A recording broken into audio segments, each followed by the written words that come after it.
Assalamualaikum warahmatullahi wabarakatuh. Halo semua, nama saya Muhammad Prayoga Rinaldi. Di sini saya akan menjelaskan sedikit tentang penemuan lead compound atau senyawa penuntun. Lead compound atau senyawa penuntun adalah aktivitas biologis yang berupa efek terapeutik, toksik, atau regulator fisiologi, yang tentu saja memiliki sasaran target yang dipilih dengan mekanisme tertentu, dan juga mencari senyawa penuntun atau lead compound ini bisa dari bahan yang tersedia di alam. Menentukan lead compound adalah proses lanjutan setelah menentukan penyakit dan melakukan pengujiannya. Yang kedua, screening dari bahan alam.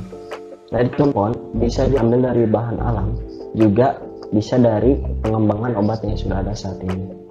Contohnya, hewan, mikroorganisme, tumbuhan, racun atau bisa, tanaman dan hewan laut mengembangkan obat yang sudah ada saat ini.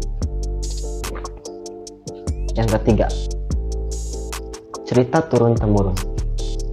Orang-orang pada masa itu atau masa lalu mencoba mengetahui efek obat dari tanaman secara bereksperimen atau mencoba-coba.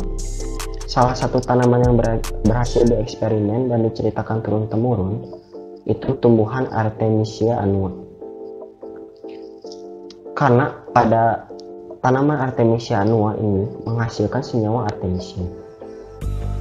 Pada masa itu orang-orang mencoba bereksperimen tanaman Artemisia annua ini kepada orang yang terjangkit malaria, dan hasilnya terbukti eksperimen ini berhasil karena pada senyawa artemisin mempunyai efek anti malaria dengan reaksi memutus rantai siklus hidup parasit dalam sel darah merah.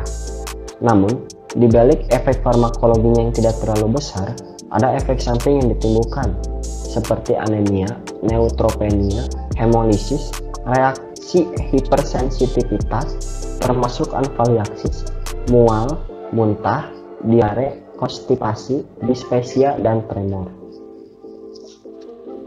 Namun meski begitu, pengembangan lead compound bisa menjadi awal pendesainan obat lebih baik lagi. Artemisin dari Artemisia annua ini sebagai senyawa penuntun obat untuk merancang obat artesunate. Yang selanjutnya, pengembangan obat yang sudah ada.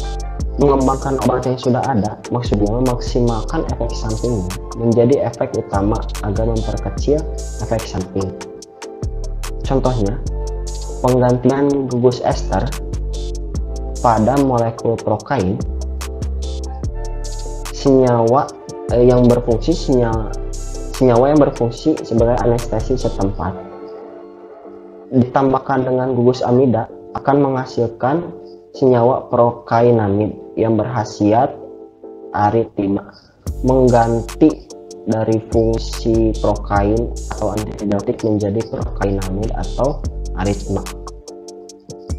Prokain adalah golongan antibiotik dengan fungsi menangani infeksi yang disebabkan oleh bakteri dan merubahnya ke prokainamid dengan menghilangkan efek antibiotik dan menjadi fungsi baru sebagai pengatur denyut yang tidak beraturan di jantung. Namun, ini harus dengan pemantauan ketat dari tenaga medis, mau dokter spesialis ataupun apoteker yang sudah sangat mumpuni. Karena jika tidak digunakan dengan benar, efek dari prokainamid ini akan menjadi sangat berbahaya karena mempengaruhi denyut jantung yang lebih tidak teratur dan bisa menyebabkan kematian karena serangan jantung. Di tengah maraknya kasus COVID-19 yang belum ditemukan obatnya ini, para ilmuwan mencoba obat dari tanaman dan mengkajinya lebih jauh lagi. Salah satunya artemisin ini, yang lagi marak diperbincangkan karena bisa jadi titik terang dari kasus pandemi COVID-19 ini. Seluruh dunia sedang meneliti, namun sudah ada kota yang mengklaim 2 kali bahwa bisa digunakan sebagai alternatif vaksin. Namun sampai saat ini belum ada bukti yang kuat. Semoga saja bisa menjadi obat yang efektif dengan secepatnya dan dunia ini kembali pulih dengan baik. Amin. Dan kesimpulannya, Obat dapat dikembangkan dengan lead compound, baik dari alam maupun sintesis. Terima kasih.